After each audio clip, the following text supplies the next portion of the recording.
গ্রামে একজন বংশীবদনের নামের একজন মানব থাকতেন।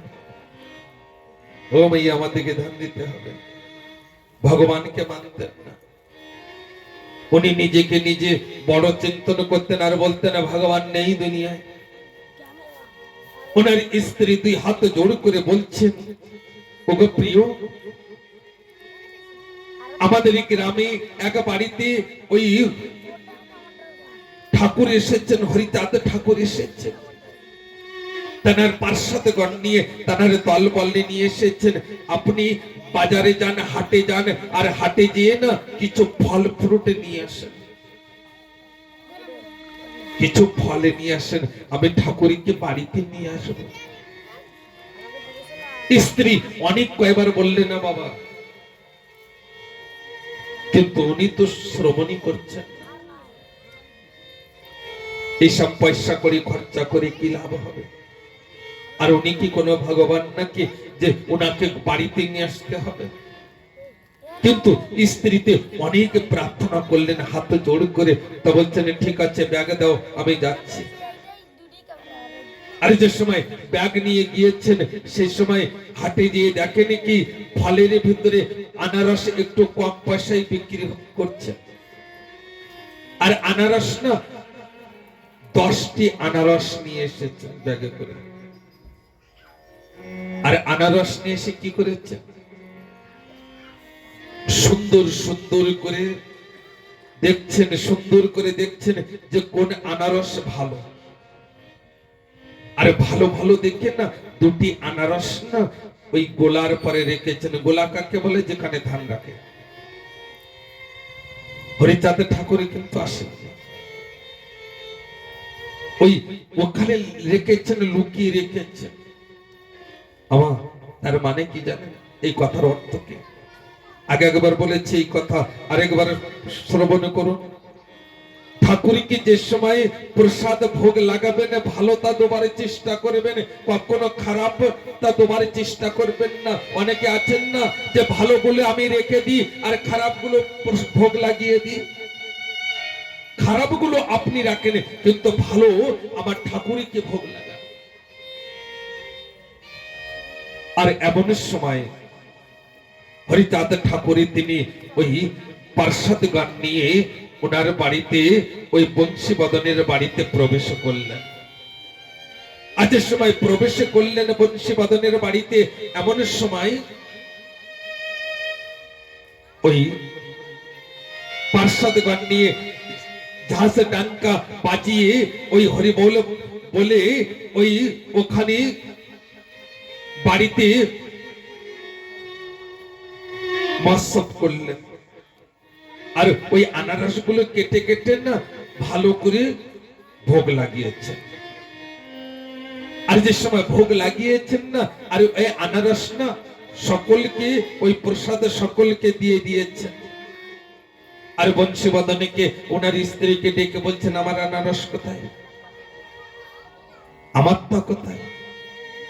বংশীবদন বলছেন, সবে দিয়ে দিয়েছি, সবে তো দিয়ে দিয়েছি, আমার তো আনারস কোথায়? আমি যা নিয়ে আসছে দিয়ে দিয়েছি। আমার ঠাকুরের না, তিনি যদি নাও, উনি ধরি না প্রসাদ পান। উনি তো এই জানে যে আমার ভক্তের মনিকে দেখেন, যে চিন্তন করেন যে আমার ভক্তের মনি কেমন। বংশীবদন বলছেন কোনো আনারস নাই, সবে দিয়ে দিয়েছি। ঠাকুর বলছেন আছে, তুমি দাও, আমার ভাগের আনারস তুমি আমাকে দাও। বংশীবদন বলছে, বারবার বলছে আমার কাছে নাই। ঠাকুর বলছেন, ঠাকুর এক পাই দুই পাই দিয়ে ওই আনারসকে দেখিয়ে দিচ্ছেন, এখানে লুকিয়ে রেখেছ তুমি। বংশীবদনে তিনি বুঝতে পেরেছেন সাক্ষাৎ ভগবান যদি না হয়, যে সময় ঠাকুর বাড়িতে না এসেছেন আমি এখানে রেখেছি। আর ঠাকুর তো ভিতরে প্রবেশ করেননি। তিনি কেমন ভাবে জানতে পারলেন যে আমি ঠাকুরের ভাগের আনারস আমি এখানে লুকিয়ে রেখেছি? বাবা, এই যে সুদামা চরিত্র না, সুদামা চরিত্র, সুদামার জীবনে দুঃখ কিন্তু কুড়িয়ে নিয়ে আসছিলেন সুদামা নিজেই। যদি ওই ভাগের জানা, ঠাকুরের ভাগের জানা যদি চুরি করে না খেতেন না, তো সুদামার জীবনে দরিদ্রতা পেতেন না।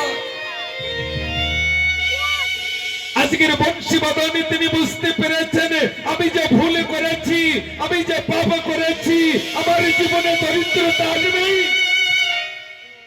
যে আমি ঠাকুরের ভাগের আমি এখানে লুকিয়ে রেখেছি। বংশী বাদনে ধুলাই গোড়াগড়ি দেখছেন আর বলছেন, ঠাকুর আমি বড় পাপ করেছি, আমি বড় ভুল করেছি, আমি প্রতিজ্ঞা করছি ঠাকুর,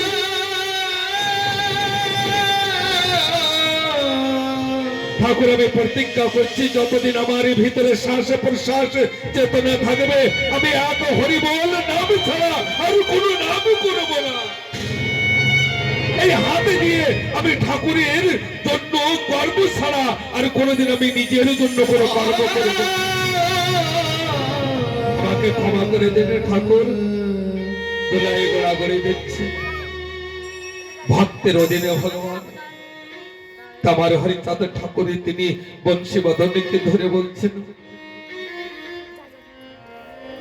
যাও, আমি তোমাকে ক্ষমা করে দিয়েছি, আমি তোমাকে ক্ষমা করে দিয়েছি। হে ঠাকুর ভক্তগণ, আমরাও যদি জীবনে কোনোদিন কোনো ভুল করে থাকি না, প্রত্যেকের ঘরে আমার ঠাকুর আছে, ওখানে যে না ক্ষমা প্রাপ্তি হয়ে যাবে। আমার দ্বারা ভুল হয়েছে ঠাকুর, আমার ঠাকুর এত এত করুণাময়, এত তিনি দীনবন্ধু, তিনি সকলের মালিক, তিনি অবশ্যই ক্ষমা করে দেবেন। কিন্তু যদি আমিত্ব ভাব রাখেন না, আমি সব কিছু, আমি সব, তবে দুঃখ কুড়িয়ে আনবে, দুঃখ কুড়িয়ে আনবে। হে ঠাকুর ভক্তগণ, এই ছোট ছোট যে কথার ভিতরে এত অমৃত কথা লুকিয়ে আছে, যদি আপনারা যদি এই কথাগুলোকে যে সময় নিজের ভিতরে নামিয়ে নেবেন, সেদিনের থেকে আপনার জীবনে সব কিছু পরিবর্তন হয়ে যাবে। যদি বলেন মহারাজ এক পাশের থেকে বলতে হবে, লীলামৃত কোনো সাধারণ কথা নয়। এক জন্ম তো দূরে থাকে, কয়েক জন্মে এই লীলামৃতকে বর্ণনা করার শক্তি কারোর কাছে হয়তো আছে, কিন্তু সনত কৃষ্ণ মহারাজের কাছে নেই। ওই কিছু কিছু কথাকে আমি আপনাদের সম্মুখের থেকে কিছু যা শ্রবণ করেছি, কিছু আমি বইতে যা ধারণ করে কিছুটা গ্রহণ করেছি, আপনাদের সম্মুখে তুলে ধরছি। আজকের ওই যে হরিচাঁদ ঠাকুর, যিনি ওই দাদাস রাখালদের নিয়ে যে আজকের যে লীলাগুলো করছেন, সেই প্রজোর লীলার কথা ঠাকুরে মাঝে মাঝে ওই দাদাস রাখালদের সঙ্গে আলোচনা করছেন আর সকলকে বলছেন। তুই সেই সুবল জান্ডা দাদাস রাখালদের নাম ছিল না, ওনাদের সকলকে এক একজনের নাম ধরে ধরে বলছে।